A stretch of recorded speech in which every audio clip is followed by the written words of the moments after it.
I want to quickly talk about David Hogg, everybody's favorite anti-gun guy. I just want to quickly recap because I'm seeing a lot of people make fun of him, and that's necessary. If you're a pro-gun, if you're a gun activist, you're a gun owner, and you haven't taken your turn at making fun of David Hogg, now's the time. This is your engraved invitation. Go make fun of David Hogg. So as you know, this guy, anti-gun activist, he gets out of college. He goes and gets himself elected onto the Democratic National Committee as a roving vice president or something like that. He's on their in their leadership team. There's not been much competition. Well, there probably wasn't, to be honest with you. But I think his name ID, and he kind of got all fired up or whatever, and they saw him as youth, or for whatever reason he got on. Mm-hmm. And that was back in like January. Boom, he's all excited.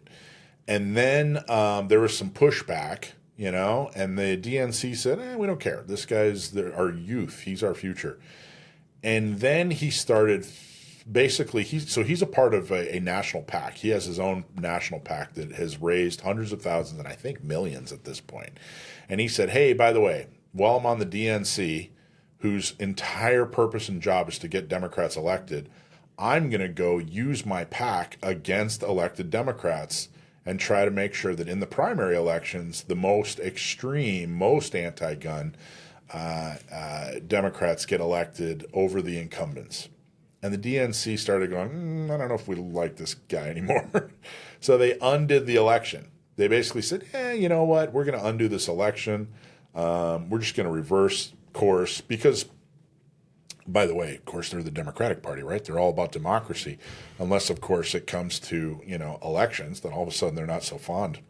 Mm-hmm. They come up with ridiculous crap like super delegates and, by the way, we're going to redo the election. Everything falls apart. So Hogg decides he's not going to run again. He's just done. He takes his ball and he goes home. Now, I got to tell you, the Democratic Party right now is going through some hard times.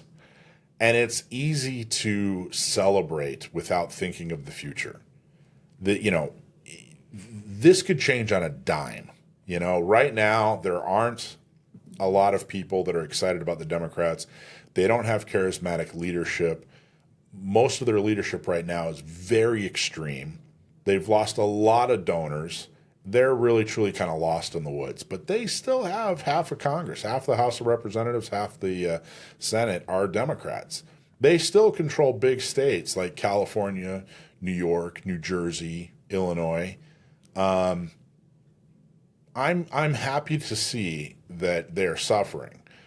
They have gotten so extreme in the last 10, 15 years that they deserve everything that they're getting. The chickens have come home to roost.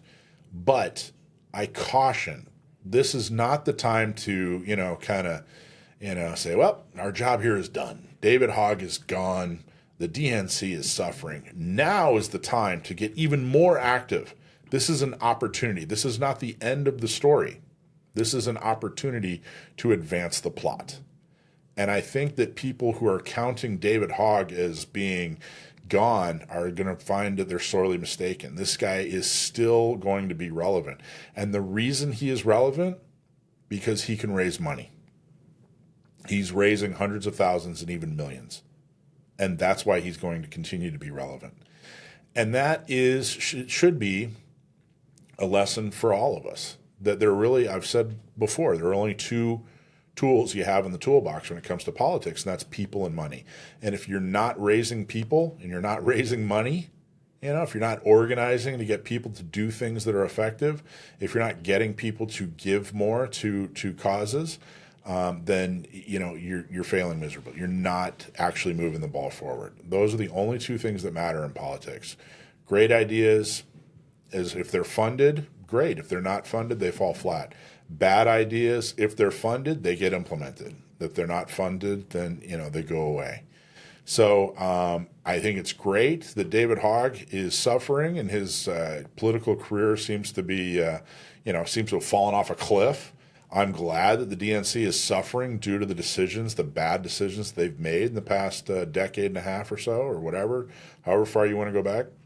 But this is not the time to rest on our laurels and say, hey, look, The gun lobby is, we don't have to do anything now. All our problems are solved. Trump's in office, Supreme Court, blah, blah, blah, blah, blah. Organizations like Firearms Policy Coalition are having a lot of good results in the courts. NRA is back, San Diego County Gun Owners is doing a great job locally.